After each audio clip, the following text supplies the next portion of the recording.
customers on a limited basis by appointment only. Staff will be required to wear face coverings, and we'll have plexiglass dividers at each station for Maryland residents that are going to be visiting some of these state offices. And with more Marylanders that are going to be returning to work, transit will begin next week to start to return to a more normal schedule. And the Maryland State Department of Education will continue to create their gradual plans to reopen child care centers. And again, there's a wealth of information on that website. Also on the website, you will find another document that businesses have found very helpful, and that is the Maryland Strong Back to Business Pledge. And that is something that can be printed out by the business community and signed by the business owners or the management teams and post it in their place of business.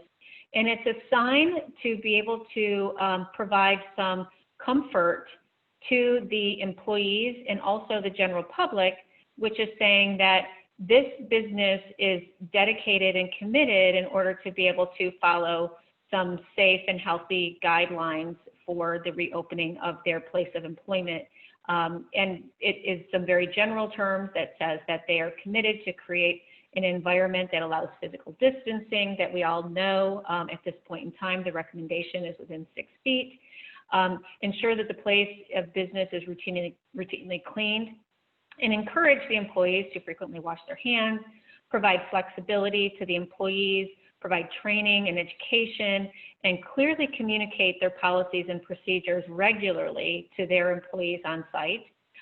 They also pledge to reduce and disinfect those high-touch surfaces as much as possible, and then, of course, to follow any additional guidance by the CDC or the Maryland Health Department or their own specific industry groups. And we have seen thousands of businesses have downloaded that document and placed it in their place of employment in order to be able to, again, create that sense of comfort for those that may still be having some challenges with wanting to go out into the community. But this has been a nice way to be able to do that.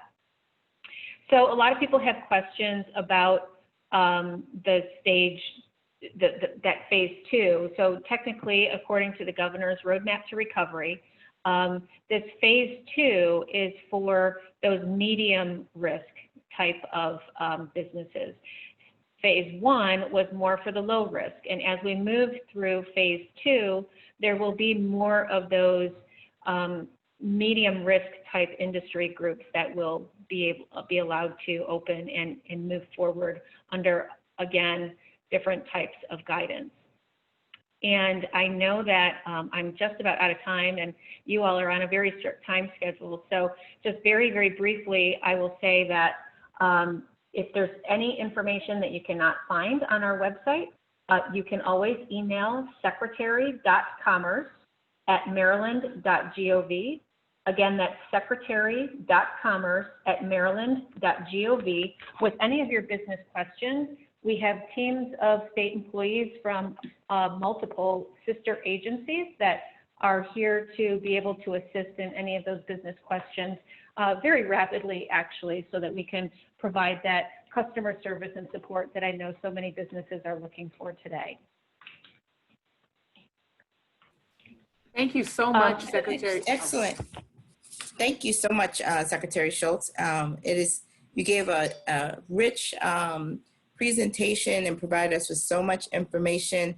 I know that Kylie has placed all of the websites that you noted in your presentation in the chat for all the attendees for them to take down and be able to follow up. But thank you so much for your presentation. I know that folks will have questions at the end of the program, so we appreciate you participating and staying on. I do have one question, if we can, and I think we have a couple minutes. Just sure. One question was just around the most recent guidance, Secretary Schultz, and asking if this guidance, is it mandatory or suggested? How are you treating the guidance?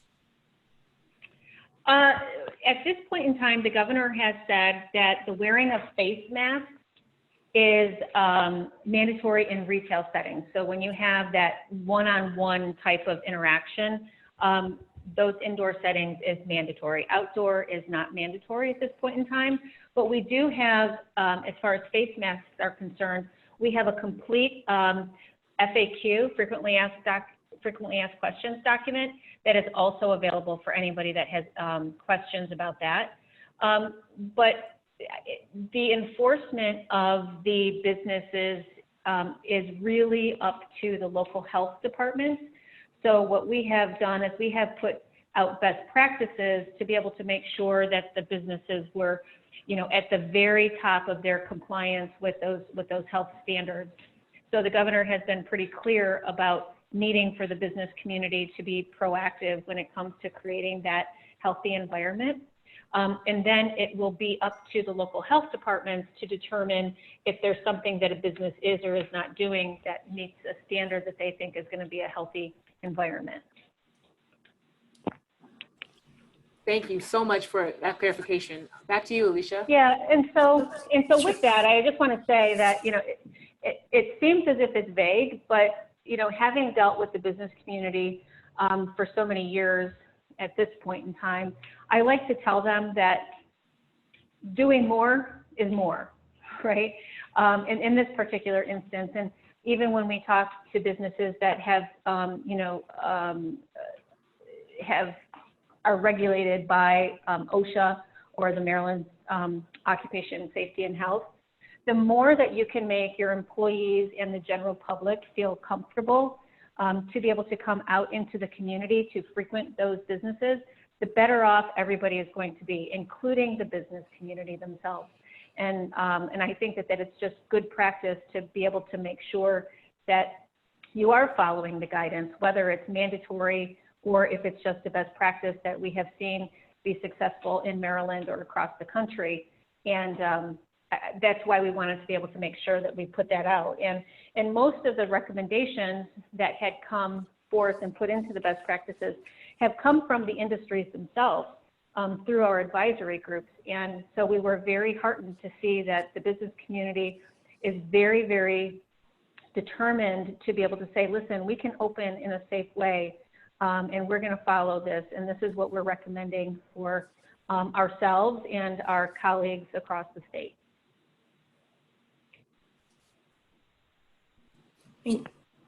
Thank you, Secretary Schultz.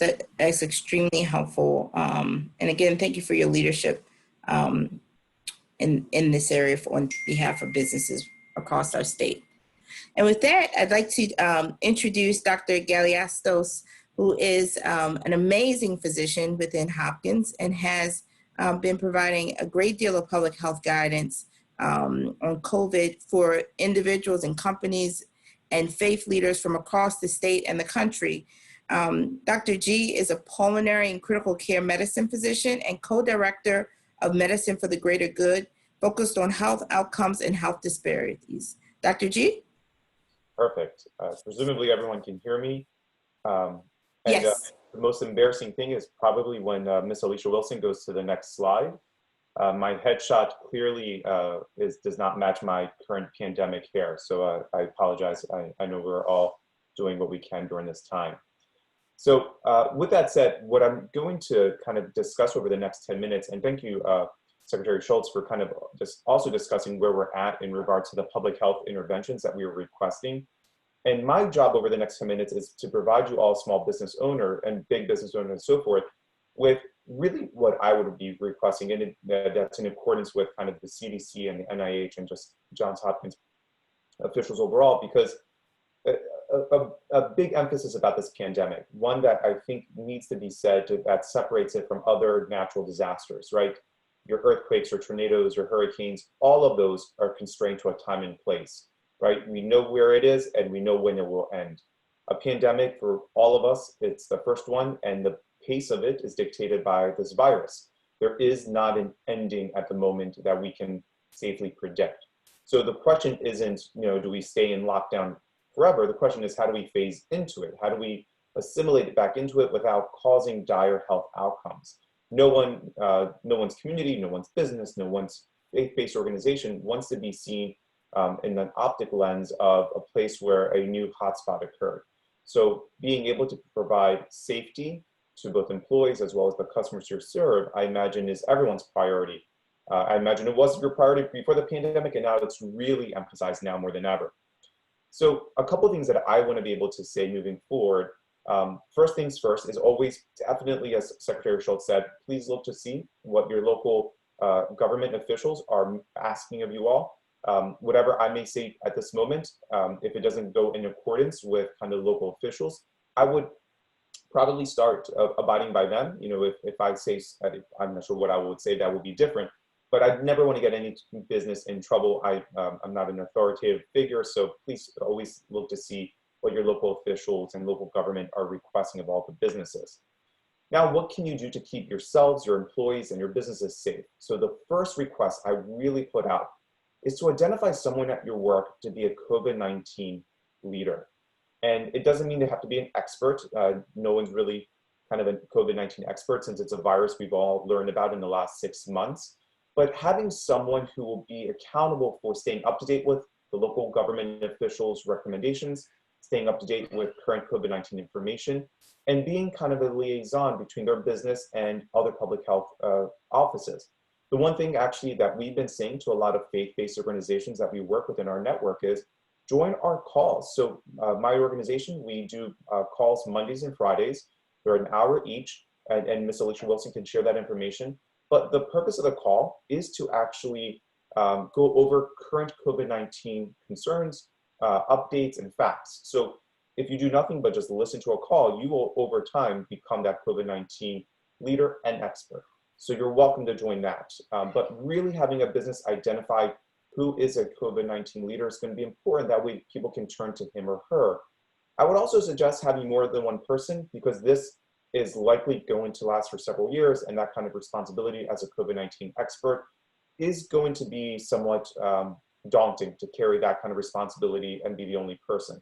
So I would strongly encourage having a business identify 2, if not more, individuals that kind of carry this COVID-19 burden in regards to staying updated with information over the next foreseeable future.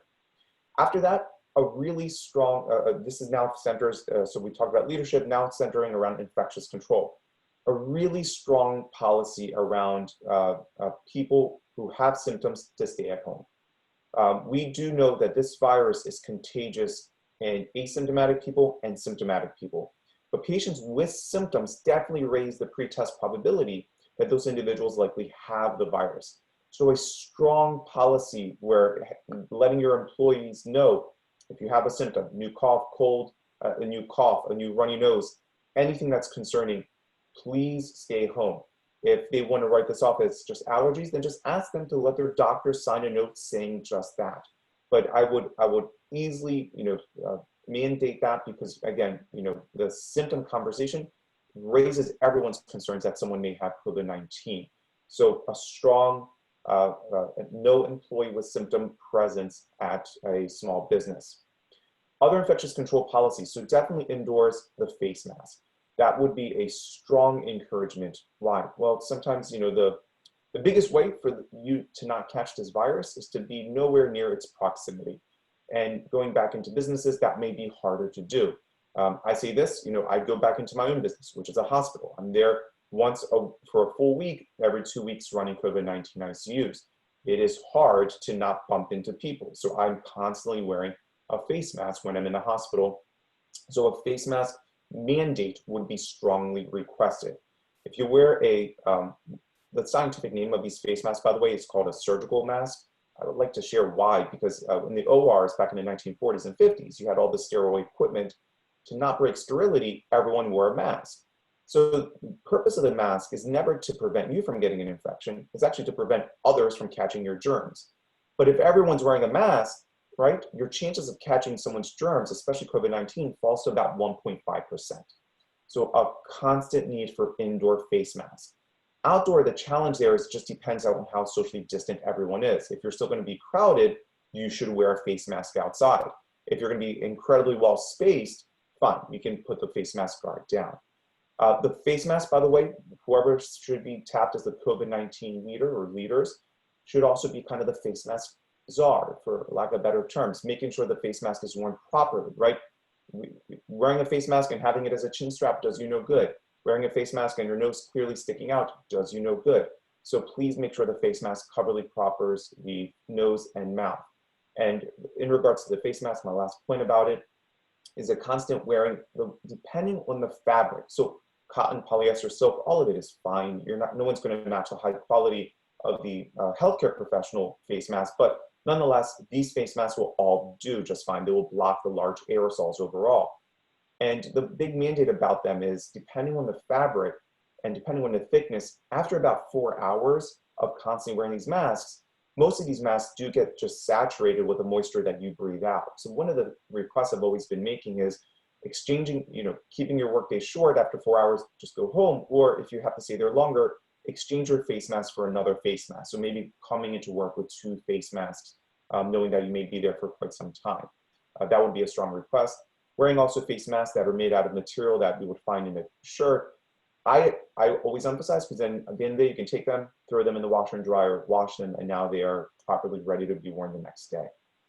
Other infectious control conversations is having a massive hand washing policy. One that's, I would even say every hour, to encourage it through hand sanitizer or go and washing your hands. That to me is highly important, because case in point, my hands right now were covered in COVID-19.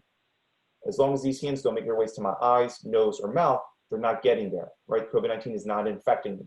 The second I wash my hands or use hand sanitizer, I've just killed it off.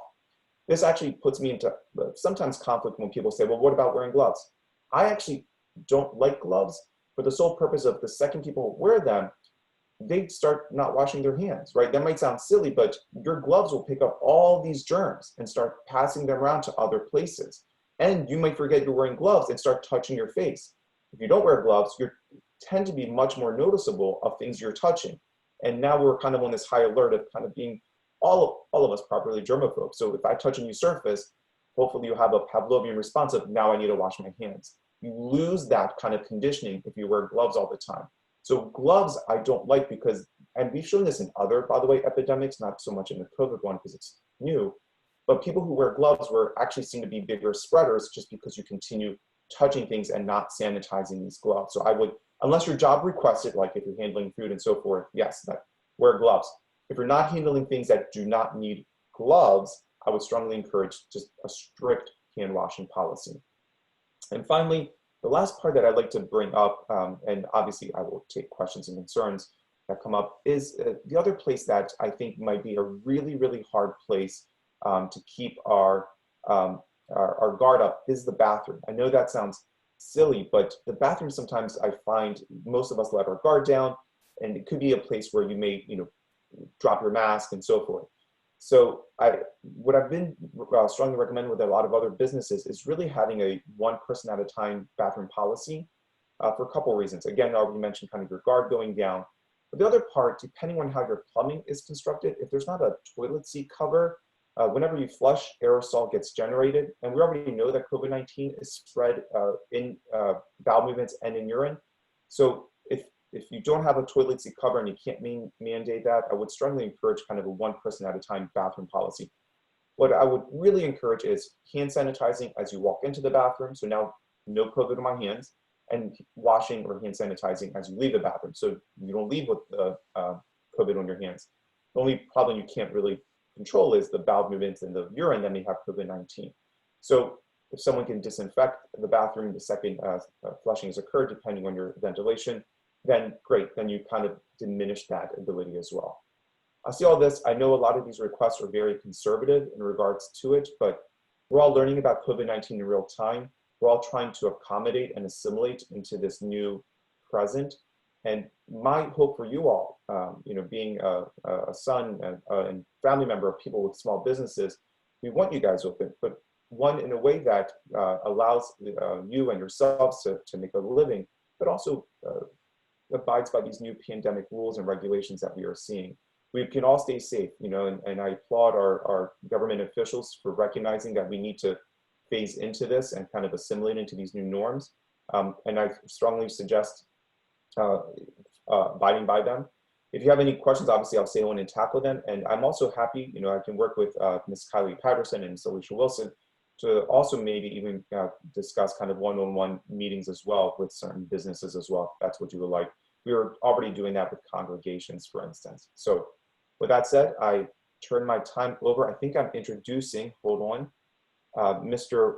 Ryan McKenzie of Clark Construction. I'm going to tag you in, unless there's any questions you want me to answer immediately. Awesome. Thank you so much for all that information. And I'm not sure if anyone else, but your comments about the bathroom were really, I was like, wow, I didn't know that. So I'm seeing some questions coming in. Just real quick, I'll try to run them through so we don't run too much over time. Temperature checking. I'm seeing a lot of questions around, is this effective? How should we treat a temperature check? So the challenge with temperature checking, and I know it's becoming part of the mainstay for a lot of organizations, it depends on the equipment, and it also just depends on the person, right? If they just bike to work, their body temperature will be elevated. A check like that cannot differentiate a fever elevation from a body heat generation. So my challenge with that is, in the proper hands, it may be a useful tool. In people who have first time they're using it, how do I interpret this information? It might just cause a lot more confusion. So it would be really one thing that I would strongly encourage seeing what government officials are recommending. If they're not recommending it, I wouldn't go out of my way of getting it. And I would just strongly encourage people to say, if I have symptoms, I'm going to stay home.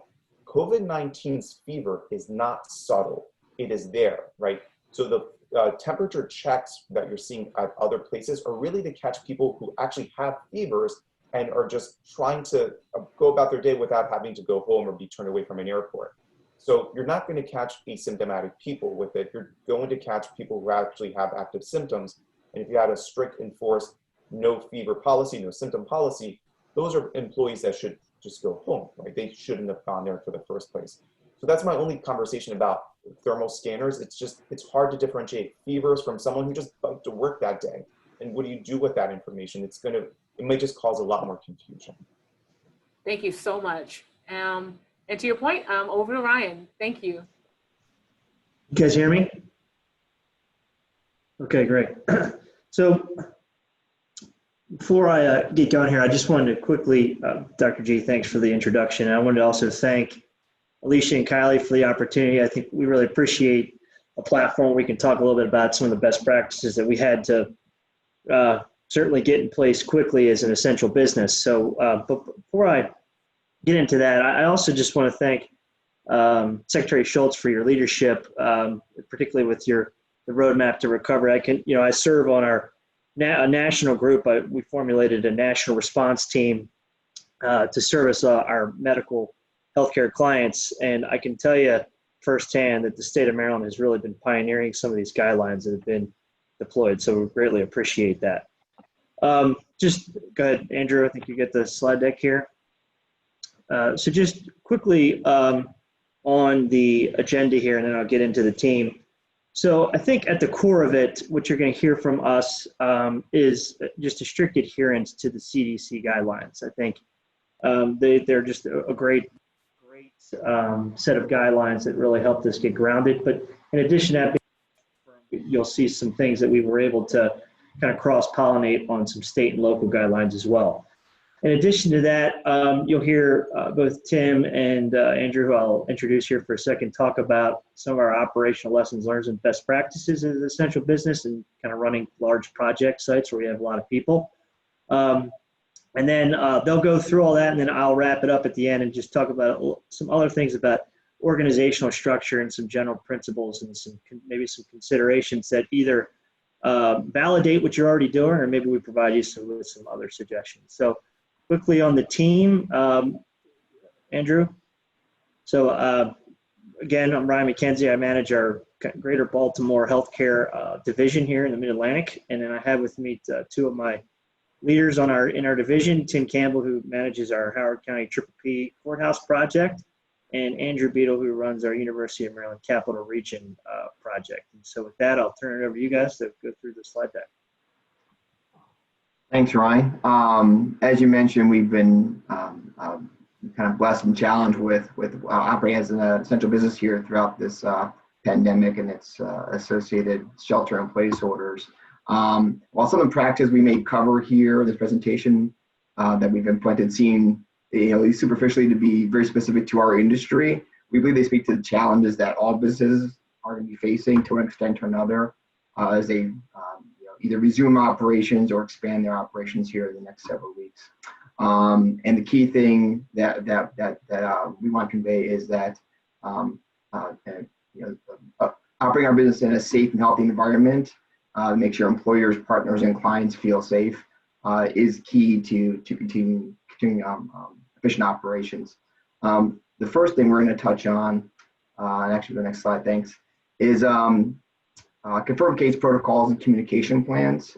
As you've heard from a couple people here now, relying on the CDC's guidelines, the state's guidelines to develop your own protocols about how to handle those cases is key. And those protocols should include how you want to handle contact tracing, notifying your employees and your clients and customers, and then self-quarantining and return to work procedures.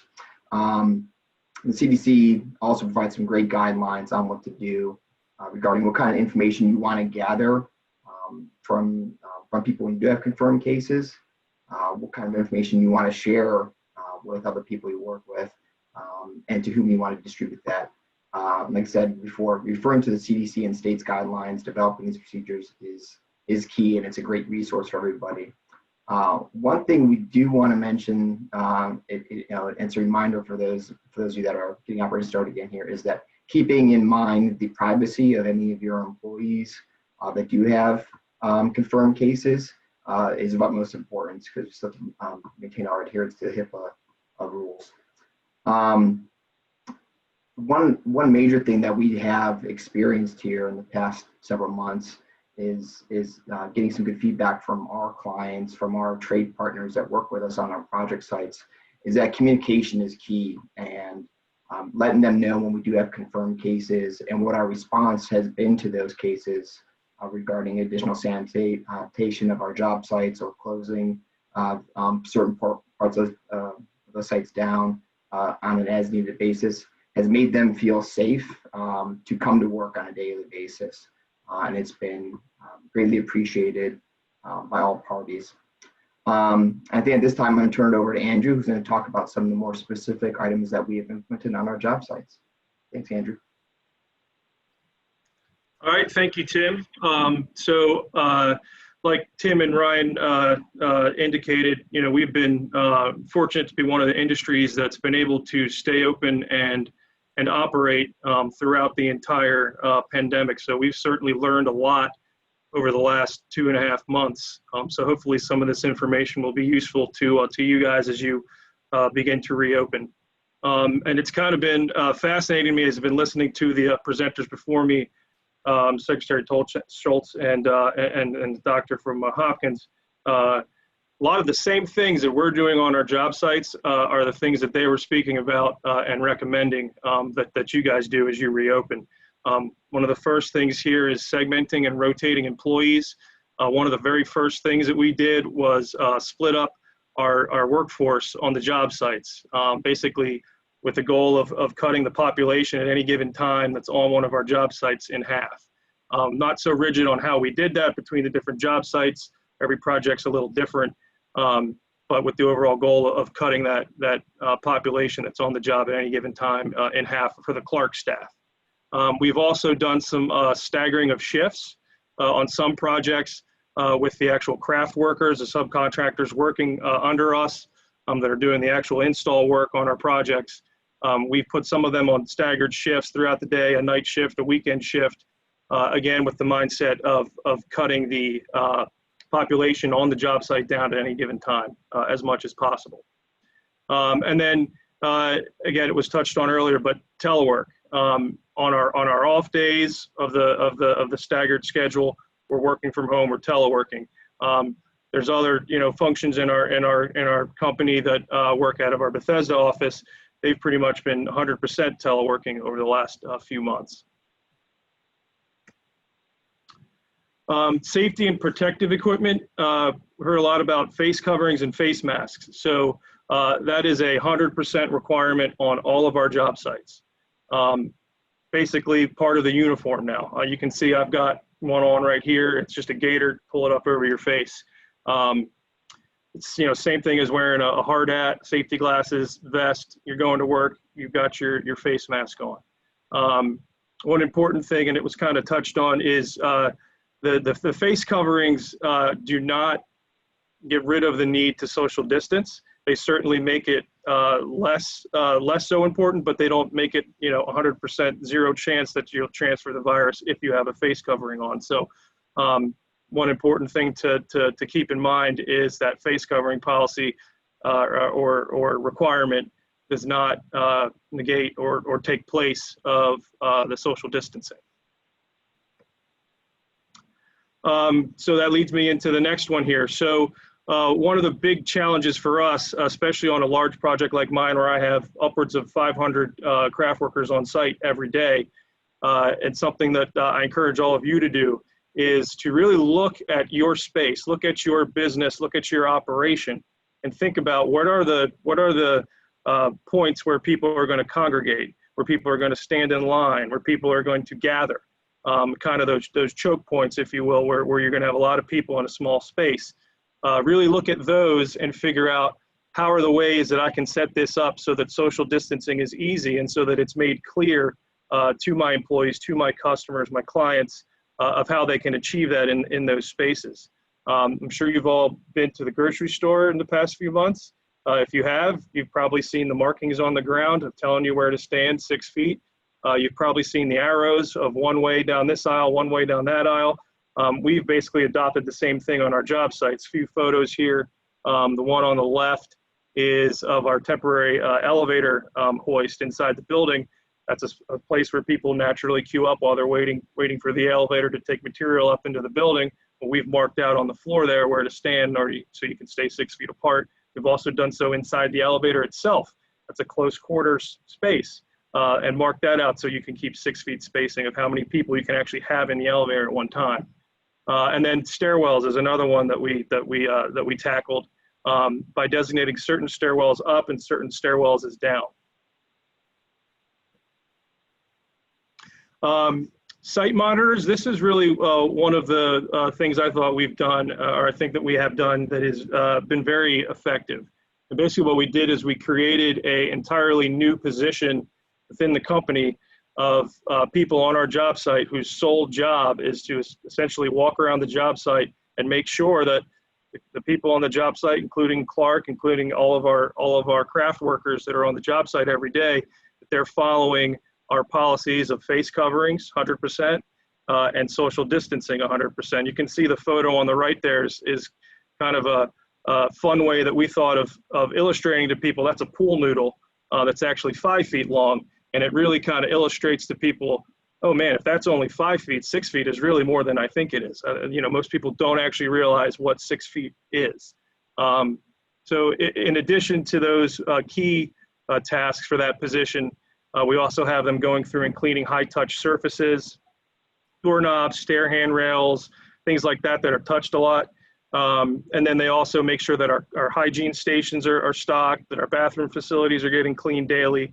So they've got some other functions in addition to that key function of those first two items. One thing I would say, if you don't have the budget to designate or hire a new person whose sole role is to be a site monitor, I would suggest that you at least designate one person or a couple people per shift or whatever it is in your business to go around and do those functions as a side task. Hygiene and cleaning. So one of the very first things we also did was create cleaning stations, essentially. You heard everybody else talking about the necessity to wash your hands frequently and as much as possible. Well, you can't do that if there's no facility to do so. And it's especially challenging on a construction site where you don't have a completed building. So we've done several things. We've set up hand pump, hand sanitizer stations. We've also gone and actually installed temporary sinks and fitted those out with soap and paper towels. But just as space, create places where people can do that, frequent cleaning, frequent hygiene. If you make it available, they're going to be more likely to do it. And there was a lot of questions about this already. So symptom checks and temperature screening. So we have, on some projects, including the one that I'm on right now, we have implemented temperature checking stations or screening. That's mostly been when it's been mandated by our client to do so. As some of the other presenters were hinting at, the effectiveness of it, of actually finding somebody who has a fever, is symptomatic and has COVID, has not really been the big payoff with it. However, where we have seen some benefit is just in the general sense of security that we're giving to our workers and our workforce, that we're doing something proactive, that we're checking people's temperatures as a means to catch somebody who is symptomatic. Makes people feel better, makes them feel more comfortable. And again, that's been touched on throughout the other presentations, that that's a key thing during these times, is to make the public, your customers, your employees feel as safe and comfortable as possible.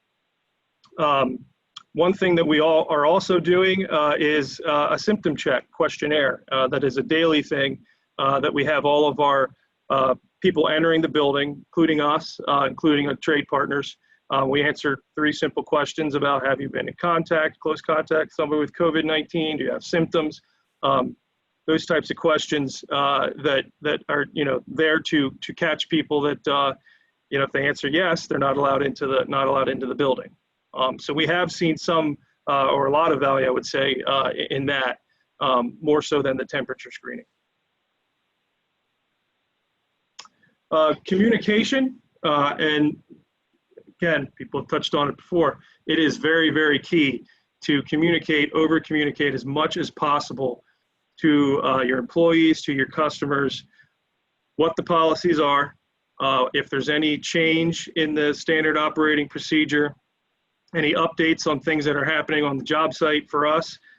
So there's several ways that we've found have been useful to do that. You've got, physical or physically distant, I guess I should say, forms of communicating that, and then virtual forms. In-person type stuff, we have safety orientations for everybody who comes on the job site. We cover COVID-19 in that. We have what we call a safe plan of action, which is basically a daily pre-task plan that every crew goes through. And during that session, they will talk about COVID-19. They'll also do those symptom check questions as well. Just day-to-day updates. We've done some handouts. We've also got signage to try to educate people on COVID-19. A lot of people don't know what close contact actually means. So we've tried to have some education in that way. So kind of touched on some of these communication tools, but handouts are a good one. Signage are another good one. In terms of policy changes and updates, things like that. Mass texting is great. We found a GroupMe app is one that we use on a lot of our job sites.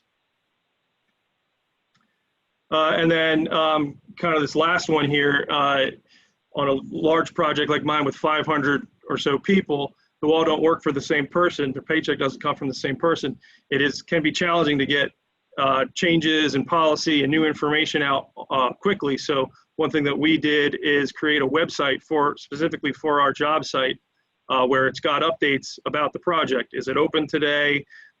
Temperature screening still in effect, reminders about wearing your face covering, and a few other things. But a real easy way that without having to have somebody call somebody or text somebody, they can simply go to the website on their phone and get the updates. So now that we're kind of transitioning into this phase 2, we've basically taken all of the good things that we've learned on the job site, and now we're rolling them into our offices. So some of these photos are from our offices in Baltimore and Bethesda. But again, you see kind of the same things. Signage about maximum occupancy that can be in a conference room at one time to limit the number of people and maintain spacing. I see that in the 2 photos there. And then the one on the right, again, you've got marks on the floor. How do you maintain social distancing while you're waiting to go up and talk to the receptionist? A couple more here, the hygiene stations. We've got them on the job sites now. We've got them in the office. And then again, just some more pictures of the occupancy and notification about, every use cleaning of common use items like copiers, pantries, things like that. With that, I'm going to turn it back to Ryan. Okay, this is our last slide, Kylie. So just quickly, thank you, Tim and Andrew. I just would sum this up with, if we've learned anything over the last 2.5 months, I think whatever we're doing today is likely going to be distinctly different tomorrow. So in that, I think if just two kind of key guiding principles is, one, to be incredibly flexible, not only as an organization, but also with your employees. In addition to that, just communicate is the best policy and over communicate as best you can. These kind of key functions, safety, HR, legal, insurance, public relations, communications. I would just say that, as a company, we really organized and created a task force in each one of these functions because we recognized that we had to be incredibly responsive, as everyone has had to be, as well as to be highly adaptive. And so this has really allowed us to have people specifically focused on being kind of leading indicators and allowing us to be as best we could in these very challenging times. So with that, I think turn it over to Christine Cox, and she'll take it from here. Thank you, Ryan. Good afternoon, everybody. And Kylie, I know you have my slides for me. Thank you. Appreciate that, popping that up. Okay, good afternoon, everybody. Kristen Cox here from Baltimore Gas and Electric. My next slide does show, you may be wondering why a manager of quality control is here today speaking on the COVID response from BG&E. If you go to the next slide for me, Kylie. So today, really, I'm going to continue to build on some of the talking points that some of the other presenters have already spoken to. BG&E is doing very similar items and tasks around COVID and our COVID response, being a large construction organization as well too, similar to Clark, but also having very key operations that could not stop in order to keep the lights and gas on for all of our customers in the Baltimore area. So I was actually, we talked about a task force, and I think that's really important, and I'll talk a little bit more on the next page about our pandemic response plan, but we did build quite a large task force across BG&E and broke it out by our various divisions, and I was actually part of the contract management team, and I am responsible for acting as a single point of contact for all of our contracting partners. So not only do we have our employees and our customers, we also have a large number, hundreds of different vendors that we interact with on a daily basis, either in the construction or in the office settings. And we really had to come up with a single point of communication for them during the pandemic to make sure that they were getting all of the pertinent information and that we had to figure out certain policies that were put into place for our employees. We had to figure out how to best suit those for our contracting partners as well too. So have a little bit in that experience and some tips as well too with working with outside vendors as well. So if we can go to the next slide. So this is just BG&E's overall COVID response plan, really as it relates to kind of our employee approach. And again, drafting that pandemic response plan. And I think that is one that is key that everyone should be doing no matter what business you have. And I say one, and document it as well too. Again, we've heard that this is necessarily is not going away, and it's a great lesson for all of us that should something like this happen in the future, we have a plan that's documented to be able to move forward with. So from BG&E, we had key stakeholders from across the business, and we had to make some key decisions as it related to operations, staffing, our equipment, as well as our communication plans. And really, when it came to operations, we really had to think about again, I know, there was a couple questions asked around how do you handle jobs where you have two people that it really requires the task to do. And we had to identify all of those situations for our field crews, and even in the office, if it was a task that two individuals had to do. how do we allow them to continue to do that job safely? Is it a matter of PPE? Is it a matter of technology? Is there a new way to do the task? So we really had to do that deep dive evaluation into all of our operations. And we have documented that as part of our pandemic response plan. So I encourage everyone to take the time to look through your processes and really tap individuals to take on different parts. As we've heard here, you could have an individual that is focused on your customers. You have an individual that's focused on your cleaning procedures, and really tap those individuals to come together to build out a cohesive plan. Similar to Clark, we had to continue to evaluate all of our safety plans for all of our jobs in progress, including reviewing how and when we took electric outages or gas stoppages throughout the way. We needed to make sure, again, that all work could still be done with precautions in place. So if there was no way to mitigate where there was multiple folks involved, we did in some cases have to cancel certain things. But again, figuring out a new way, allowing us new ways to continue to do our job. There was also some questions I saw pop up around reporting and quarantine and privacy. And again, this is it is a private health matter as well to some of our employees. PG&E does have what we call as occupational health services. And I believe, and I've talked to other folks as well too, there are third-party vendors that you could engage as well to take note of employee sicknesses, that they could actually report their sickness to this third party so that it's kept confidential and private. And those services also employ contact mapping and ask certain questions around individuals that the employee may have had close contact with, and how you notify those individuals while maintaining privacy. This was especially pertinent when we talked to our contractors, which I'll talk about a little bit later. Similar to Clark, we did create that website. We had one website for the entire company, Exelon being our parent company, and it does drill down into the individual operating companies as well as some site-specific plans as well too. But having all of our information in one spot, it was great, and it also had key HR policies that were linked on there for employees. So in case they had questions, they had access to that information, IT resources. We have a large number of folks on telework, as well as communications for supervisors, and just other pertinent announcements are all listed on one website so folks have access to that. One of the interesting things about working telework that we started that enacting those work from home policies as well. Something that you may want to consider is if you are having folks, you may not be teleworking, you're trying to bring folks back in.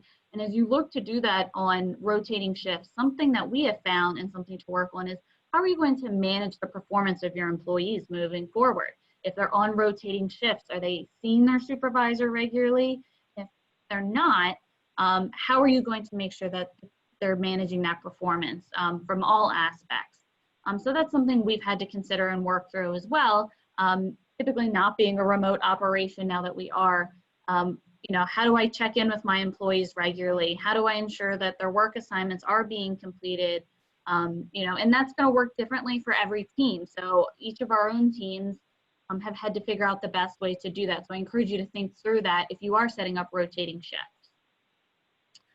We've had other items on here as well, similar to Clark, reviewing our cleaning procedures and internal contact mapping protocols to match the CDC guidance. We have those large field and dispatch and even critical infrastructure workers that still have to report every day. We have started company-wide update calls, and I encourage folks to do this, even if you're on a large scale, a small scale, to take some time to touch base with employees. If it's every Monday at 8 a.m., and give an open forum for employees to ask questions. For us, being obviously much larger, they submit those questions ahead of time so that we're prepared to answer those, but figure out what works best for your organization to really make sure that you're addressing employees' needs as they come forward. Similar to what's been said before, we do have required PPE inside our office buildings, as well as when working with customers. We enter customers' homes on a regular basis, so we had to make sure that we have all the PPE necessary in place that made our employees feel comfortable in working with those. And we also try to, again, modify those operations as best we can to ensure safety. Similarly, we had the self-screen stations where employees can have temperatures taken. It's also their central location for hand sanitizer, gloves, cleaning supplies as well. So feel free to flip to the next slide for me, Kylie. So this next slide, a little bit what I want to talk about now is this is really how we have begun to interact with our contractors. And I think these principles can kind of be taken with whomever you are interacting with, your other suppliers, maybe you have food delivery personnel or other folks delivering items. And kind of the first step we took was to really focus on each organization's COVID response plan. Some plans are very short, some plans are very long and detailed depending on the vendor that we're interacting with. But we really took some time to understand the safety protocols they were putting into place. And you may be asked again to develop that plan moving forward, working with other vendors. And we really wanted to understand how employees were handling safety either through personal protective equipment, the sanitation protocols those vendors were putting into place, and how their own company was handling contact mapping. So something to consider moving forward. We had to understand, should a contractor test positive for COVID, or should one of our employees test positive for COVID, how are we going to exchange that information? Again, protecting the privacy of the individual in case. And every company has their own various quarantine. Should an employee test positive, how many other employees are quarantined? There is guidance out there for how to do that. I have found in interactions that every company is slightly different. Again, we do follow that close contact definition as described by the CDC for who we decide to quarantine. We also did. Kristen, I'm sorry. I apologize for interrupting. Sorry. Just wanted to say we are very fastly approaching 12:30. Understood. We had initially scheduled for 12:30, so I just wanted to lift that up that we are at time. However, Kristen, I would like certainly you to continue, and I invite our participants to stay on to hear the rest of Kristen's presentation, as well as for us to have some time to answer the Q&A. So Kristen, are you able to stay on beyond 12:30 to complete your presentation? Yes. All right, thank you. Sure, not a problem. So just giving that. So we also set up contractor calls for all of our vendors bi-weekly so that we had open lines of communications with them, as well as they had a chance to be able to ask questions of us. So that's something else you may consider with different suppliers or folks that you interact with. It's just, can we touch base to make sure that we're all on the same page. We did set some very clear guidelines with all of our vendors when it came to customer talking points to make sure that they were aligned with what BG&E said. We set strict guidelines when it came to social distancing and as well as personal protective equipment usage, the usage of masks. They had to adopt our policy, as well as some guidelines around, again, how they notify us of illnesses. And we have had, I do see a question about employees as well as contractors who were hesitant to return to work on site, even with additional safety measures. And we have taken that case by case. We do have some of our contractors who are no longer willing to enter customers' homes. So we've had to modify work accordingly. But we have also in mind with that contracts in place. So we've had some discussions on those levels. When it comes to employees, BG&E is still working remotely. And we've had very clear, and I think kind of, and you can flip to the next slide for me, Kylie, it's addressed on here. We have done and started to do kind of a return to work survey, if you will. What would make employees feel comfortable to return to work? What would it take? What could BG&E do? So we are putting those surveys out there to figure out for those employees that are uncomfortable, what's the root cause? And if so, can we address it? And some of the items on there are speaking specifically to, are they not comfortable until a vaccine is there out there? And if it is that case, then, I know we're also looking at, we've been able to work remote at this time. Do we continue to allow certain flexibility moving forward? So that's other items. So something to consider as well too is just simply asking your employees if they're not comfortable, is there ways that you can modify? And you can't in every case, certainly our field crews. So we are working through that. If there's other, is there other work types we can place them in to make them more comfortable, or are they not choosing to return at this time? So Kind of our next steps as well too. You can see there, we're turning to work. We're trying to figure out how to do that. How do we manage what's important for our employees, as well as job site safety. Now that the stay-at-home order is lifted, we certainly still do have certain precautions in place. So how do we handle that message and communication so that it remains consistent? And that finishes up my presentation today. Kylie, I think I'm turning it back over to you. Thank you so much. Thank you so much. This has been a fantastic webinar, and I think we've had great engagement. I'm seeing some additional questions, so I'm just going to see. We've kept most of our panelists on.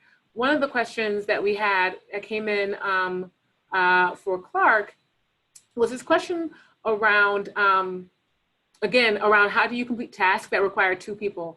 Kristen, you kind of hit on that, but wanting to see if Clark or Panagis, for that matter, Dr. G, if there is an opinion or something that you could share in terms of how would you do that if work requires close contact? Well, as a physician and public health advocate, public health official, I mean, it's the face mask. The face masks are kind of a last resort if you realize you can't abide by 6 feet apart. So if everyone's wearing a face mask, it actually still reduces your chances of getting the virus down to 1.5%. You can get it to 0% if you wear a face mask and are socially distant, but the face mask is the purpose. Yeah, and even for some instances, we've also had people wear face shields if they had to be super close to each other to perform a task. Because it's a good question, because there are certain tasks, especially in construction, where you just can't do it with one person. So in instances like that, we've kind of had to drill down with the subcontractor performing the work and analyze the task itself, figure out, is there another way that we can do it first off without having 2 people close to each other? If not, then we get into the next layer of personal protective equipment. Thank you. Another question was around a staff member that comes in contact with a COVID positive employee. So I think this question can have 2 pieces to it. One, what do you do if an employee, and I know we talked about, for instance, occupational health holding the information, but if you become aware of a COVID positive employee, do you quarantine the other staff that have been in close contact with them? And moreover, what policies are you reviewing in terms of having that employee return to work? I can't just want to know it was originally directed to me, but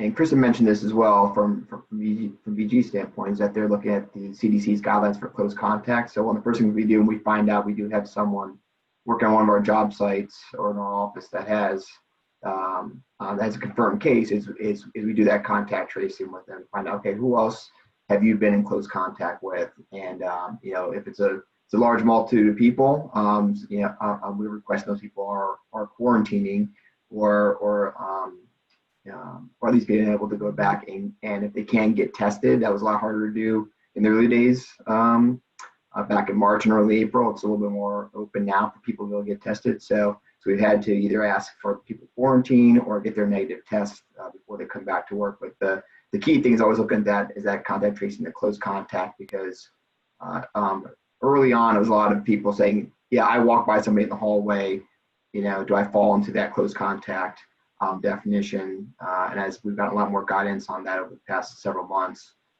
that's another layer of kind of safety and communication we will have with our employees and our trade partners. Absolutely. I think BG&E similarly, you follow their doctor's orders, right? A doctor's note to be able to return to work. And I know different companies have different policies in place, but yes, after a quarantine period that a doctor has released them to come back to work. And it looks like we have just one more question, which actually I think, Kristen, you've already responded to in terms of the OSHA recordable, in terms of COVID cases well, maybe not actually, I'm sorry. So this question is directed to Ryan, and it was, has Clark had any COVID-19 cases that are OSHA recordable? If that's something you can't answer, I'm not sure. Well, so it wouldn't be an OSHA recordable if somebody had got diagnosed with COVID. It's just the same thing as if you came down with the regular flu on a job site. It's not necessarily related to the work that you were doing, so it wouldn't be categorized by OSHA or MOSH in this case in Maryland as a recordable. And it would only become recordable if you were prescribed a prescription medication, which there really isn't one for COVID right now. You're just taking over-the-counter medication in most cases if you're staying at home and you're not in the ICU to treat it. I mean, I'm in case of speaking out of turn here, Tim or Kristen, is that how you interpret it as well? No, agreed. Okay. And lastly, this was a question for Dr. G, was around air purification and asking if small businesses should invest in air purifiers in response to having a clean, space, clean air for employees and customers. Again, if you have a 100% face mask policy, you don't have to be concerned about the mask is doing the filtering right off the bat. So you're going to have clean air in regards to kind of the germs that you're breathing out. So I would that's the most I don't run a small business, and I feel like that's literally the most cost effective thing as opposed to that kind of investment. A, and B, the other part with purifiers is it works to kind of purify allergens and so forth, not microbes, not viruses. So I think it will just give people kind of a false sense of security. So default back, face mask. I know it sounds like the simplest answer and even the cheapest if you just create face masks out of t-shirts, but it is highly effective in what we're asking the public to do. So that's what I would default to. Well, thank you so much to all of our panelists. If there are any other questions, feel free to just email at BeLocal Baltimore, or go to our website, belocalbaltimore.org, and email belocal@jhu.edu for any additional questions or follow up with our panelists. Just want to say thank you all so much. And if you are a panelist, an attendee, please raise your hand. You can have some virtual applause for our panelists. Thank you all so very much. Thank you. Thank you. Thank you.